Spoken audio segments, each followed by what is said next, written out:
حضرت عثمان غنی رضی اللہ تعالی عنہ، آپ کا لقب ہے ذوالنورین۔ نورین کا معنی ہے دو نوروں والے۔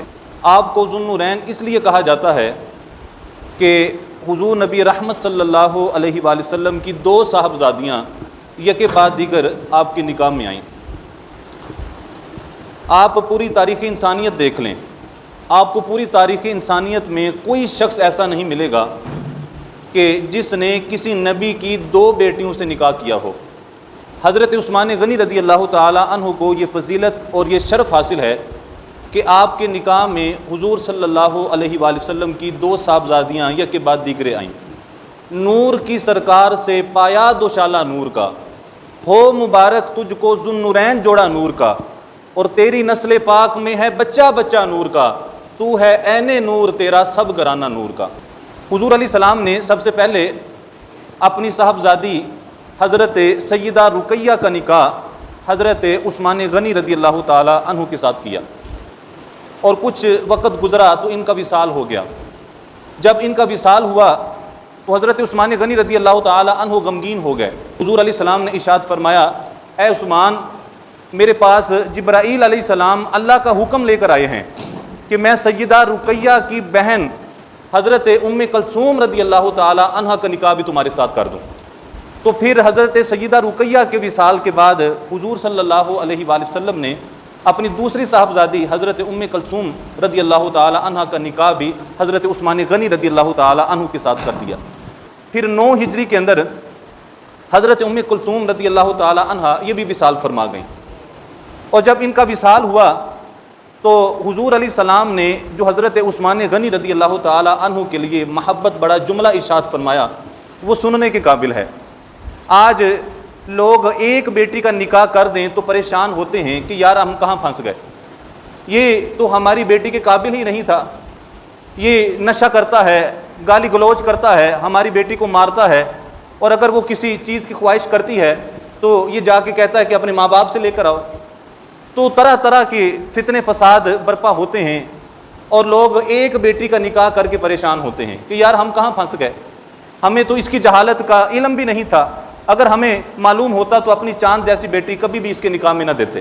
لوگ ایک بیٹی دینے کے بعد پچھتاوا کرتے ہیں، اور حضور صلی اللہ علیہ وآلہ وسلم نے ایک کے بعد دوسری بیٹی بھی حضرت عثمان غنی رضی اللہ تعالی عنہ کے نکاح میں دے دی۔ اور جب ان کا وصال ہوا تو حضور علیہ السلام نے جو ان کے لیے محبت بڑا جملہ ارشاد فرمایا وہ سننے کے قابل ہے۔ حضور علیہ السلام نے فرمایا، یہ تو میری 2 بیٹیاں تھیں جو میں نے ایک کے بعد دوسری حضرت عثمان غنی کے نکاح میں دے دیں، فرمایا کہ اگر میری 40 بیٹیاں بھی ہوتی تو ایک ایک کر کے حضرت عثمان غنی کے نکاح میں دے دیتا۔ تو اندازہ کریں کہ کس قدر حضور علیہ السلام اپنے اس داماد سے مطمئن تھے۔ تو ہمیں بھی چاہیے کہ جن لوگوں نے اپنی بیٹی کا ہاتھ ہمارے ہاتھوں میں دے رکھا ہے تو ہمیں بھی چاہیے کہ ان کے والدین کو تکلیف نہ پہنچائیں۔ طرح طرح کی تکلیفوں سے، گالی گلوچ کے ذریعے سے، مار پیٹ کے ذریعے سے، اور طرح طرح کی اذیتوں کے ذریعے سے ان کے ماں باپ کو خدا را تکلیف نہ پہنچائیں۔ آج آپ ان کے لیے راحت کا سامان بنیں گے، کل اللہ نے اگر آپ کو بیٹیاں عطا فرمائیں تو ان بیٹیوں کو بھی اللہ تعالیٰ جو ہے اپنے گھروں کے اندر سکون اور چین عطا فرمائے گا۔ تو حضرت عثمان غنی رضی اللہ تعالی عنہ کا لقب ہے ذوالنورین، یعنی 2 نوروں والے۔ حضور علیہ السلام کی 2 صاحبزادیاں ایک کے بعد دوسری آپ کے نکاح کے اندر آئیں۔ حضرت عثمان غنی رضی اللہ تعالی عنہ آپ کو کامل الحیاء والایمان کہا جاتا ہے۔ آپ شرم و حیا کے پیکر تھے۔ شرم و حیا بندہ مومن کی وہ صفت ہے کہ جس کی وجہ سے اس کی اخلاقی اور معاشرتی خوبیاں نکھر کر لوگوں کے سامنے آتی ہیں، اور یہ شرم و حیا جو ہے فطرتی طور پر بچپن ہی سے پیدا ہوتا ہے، اور اگر بعد میں بھی صحبت اچھی مل جائے تو پھر بندہ شرم و حیا والا رہتا ہے۔ ایک شخص اپنے چھوٹے بھائی کو شرم و حیا کے بارے میں تعلیم دے رہا تھا، حضور علیہ السلام کا گزر ہوا تو حضور علیہ السلام نے فرمایا دعہ فإن الحیاء من الایمان، فرمایا اس کو چھوڑ دو، اس لیے کہ جو حیا ہے وہ ایمان کا حصہ ہے، یعنی جس سینے کے اندر ایمان موجود ہے لازمی طور پہ اس کے اندر حیا بھی موجود ہوگا۔ آپ کوشش کر کے کسی کے اندر حیا پیدا نہیں کر سکتے۔ تو حضرت عثمان غنی رضی اللہ تعالی عنہ آپ کامل الحیاء والایمان ہیں، شرم و حیا کے پیکر تھے۔ تو آپ کے اندر اللہ تبارک و تعالیٰ نے کس قدر شرم و حیا رکھا تھا کہ لوگ تو لوگ رہے، اللہ تعالیٰ کے فرشتے بھی حضرت عثمان غنی سے شرم و حیا کرتے تھے۔ جب حضور علیہ السلام نے ہجرت فرمائی اور مدینہ شریف تشریف لے گئے اور بہت سے مہاجرین نے بھی ہجرت کی اور وہ بھی مدینہ شریف حاضر ہوئے، اب حضور علیہ السلام نے انصار اور مہاجرین کے درمیان بھائی چارہ قائم کیا۔ جب حضور علیہ السلام مہاجرین اور انصار سے عہد لے رہے تھے تو وہاں حضرت عثمان غنی بھی تشریف فرما تھے۔ اب حضرت عثمان غنی کے جسم سے جو کپڑا تھا وہ تھوڑا سا ہٹا سینے والی جانب سے۔ جب یہ کپڑا ہٹا تو اللہ تعالیٰ کے فرشتے وہاں موجود تھے، انہوں نے اس جگہ کو چھوڑ کے سائڈ پہ ہٹ گئے۔ جب سائڈ پہ ہوئے تو حضور نے فرمایا کہ اے فرشتوں تم نے اپنی جگہ کیوں بدلی ہے؟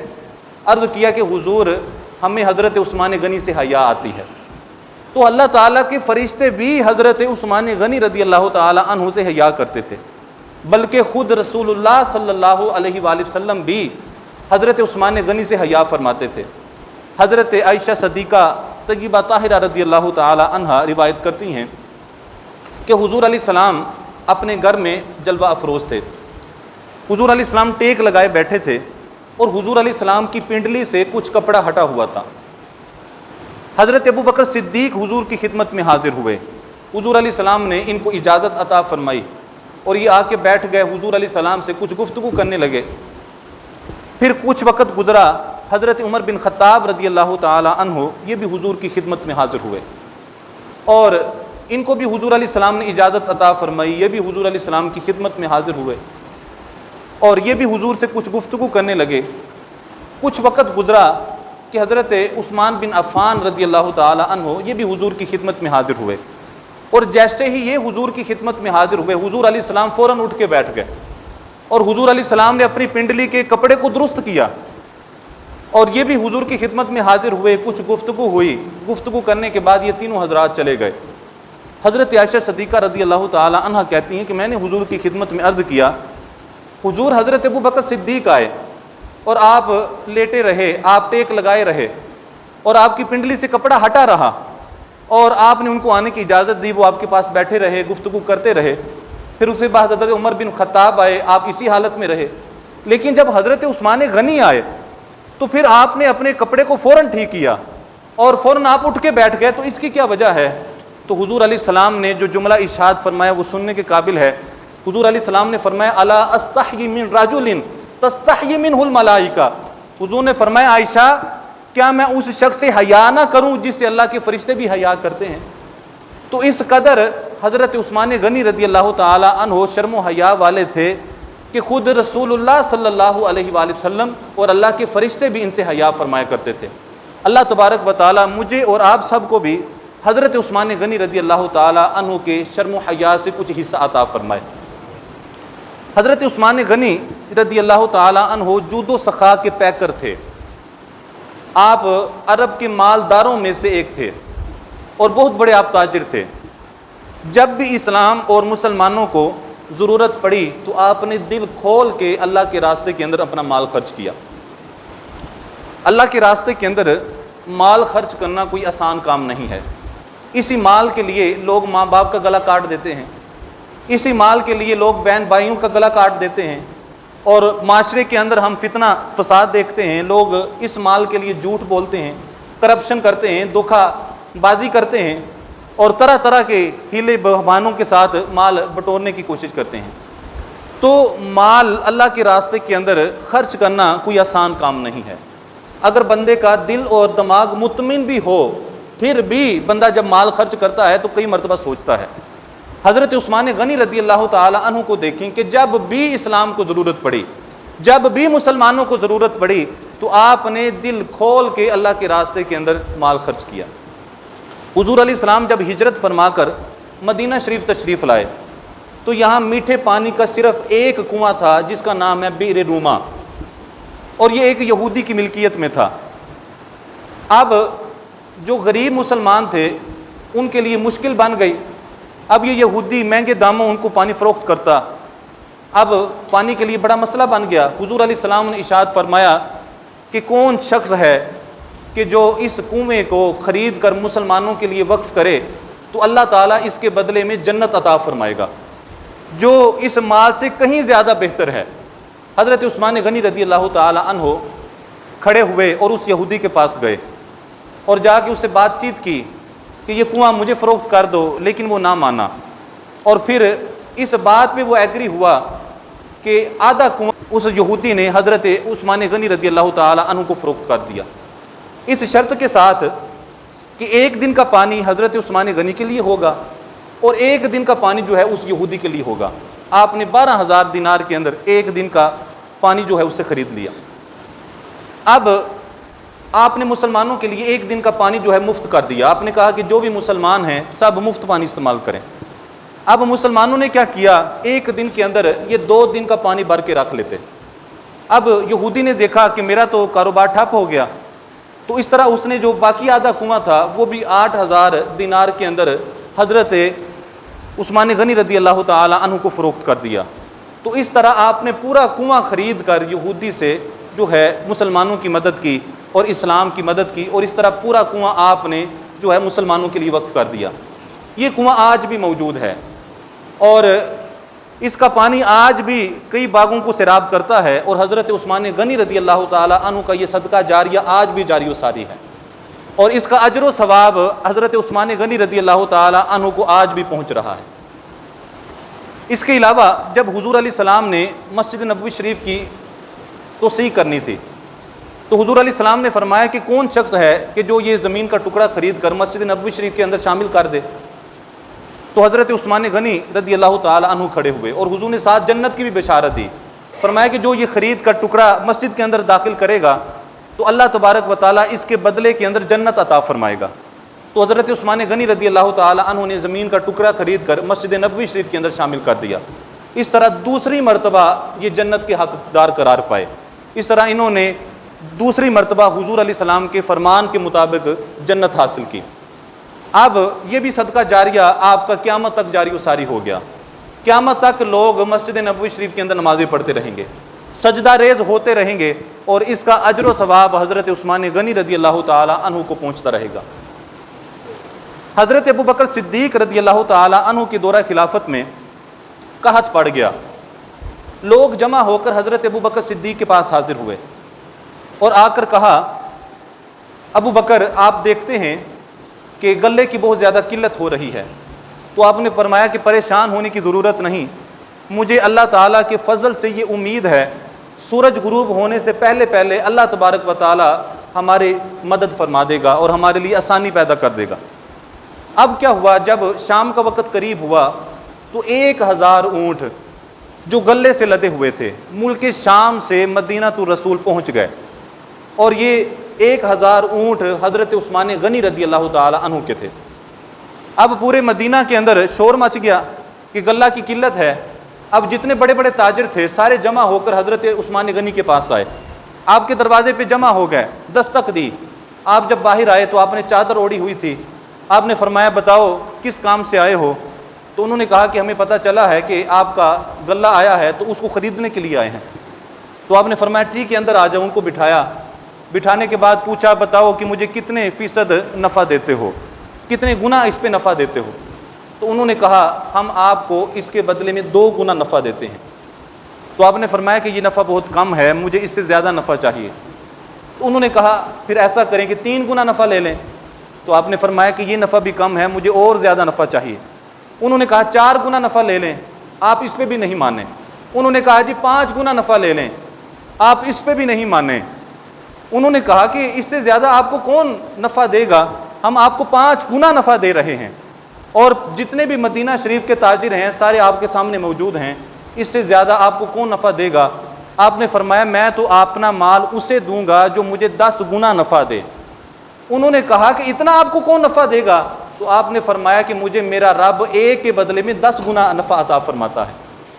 آپ نے یہ کہا اور 1,000 اونٹ جو غلے سے لدے ہوئے تھے سب کے سب فقراء کے اندر تقسیم کر دیے، مسلمانوں کے اندر تقسیم کر دیے۔ آج ہم اپنی صورتحال دیکھیں، اگر اس طرح کسی چیز کی قلت ہوتی ہے تو ہم ذخیرہ اندوزی کرنا شروع کر دیتے ہیں کہ ریٹ اور اوپر زیادہ جائے گا تو پھر ہم اپنی چیز کو فروخت کریں گے، اور کھانے پینے کی اشیاء کو روک لیا جاتا ہے۔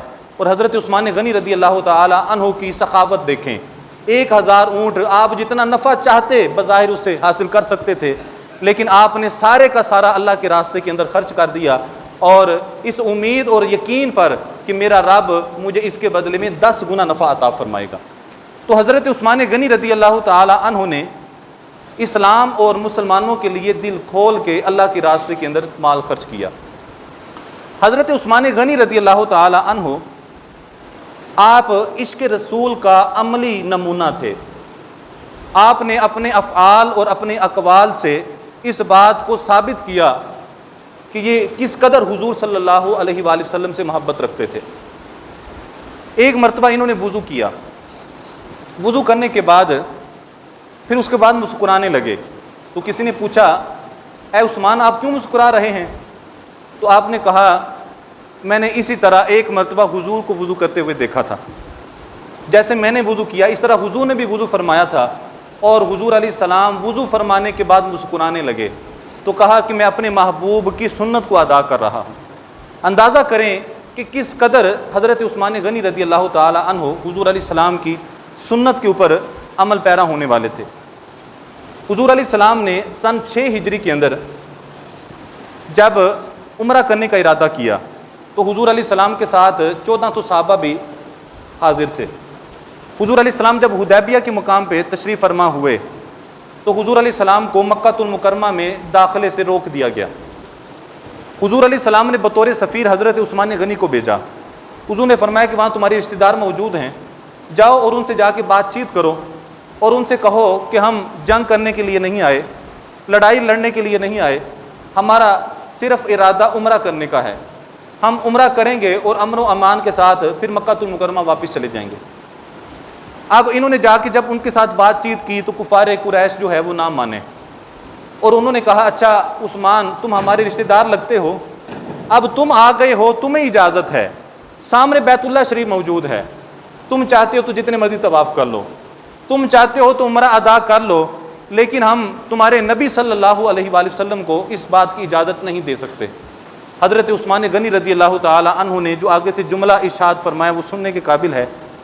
آپ نے فرمایا کہ یہ کیسے ہو سکتا ہے کہ میرے نبی عمرہ نہ کریں اور میں عمرہ کر لوں؟ یہ کیسے ہو سکتا ہے کہ میرے نبی بیت اللہ شریف کا طواف نہ کریں اور میں طواف کر لوں؟ تو اس سے ہم دین کو سمجھ سکتے ہیں کہ دین کیا ہے۔ وہ عمل نہیں رہتا جو حضور علیہ السلام کی اتباع کے بغیر کیا جائے۔ وہی عمل اللہ کی بارگاہ میں قابل قبول ہوتا ہے کہ جو حضور صلی اللہ علیہ وآلہ وسلم کی اتباع اور سنت کے مطابق کیا جائے۔ اور آپ وہاں سے ایسے ہی واپس تشریف لے آئے اور حضور علیہ السلام کے بغیر آپ نے عمرہ کرنا بھی گوارا نہیں کیا۔ اللہ تعالیٰ قرآن پاک میں ارشاد فرماتا ہے، یا ایھا الذین آمنوا لا تقدموا بین یدی اللہ ورسولہ واتقوا اللہ۔ اللہ فرماتا ہے، اے ایمان والو اللہ اور اس کے رسول سے آگے نہ بڑھو اور اللہ سے ڈر جاؤ۔ تو معلوم ہوا کہ جو عمل حضور کی اتباع کے اندر کیا جائے، حضور علیہ السلام کی سنت کے مطابق کیا جائے، وہی عمل اللہ کی بارگاہ میں قابل قبول ہوتا ہے۔ تو حضرت عثمان غنی رضی اللہ تعالی عنہ آپ حضور صلی اللہ علیہ وآلہ وسلم کی محبت اور عشق مصطفیٰ صلی اللہ علیہ وآلہ وسلم کا عملی نمونہ تھے۔ آپ کے اقوال اور افعال کو دیکھا جائے تو حضور صلی اللہ علیہ وآلہ وسلم کی محبت جھلکتی ہوئی نظر آتی ہے۔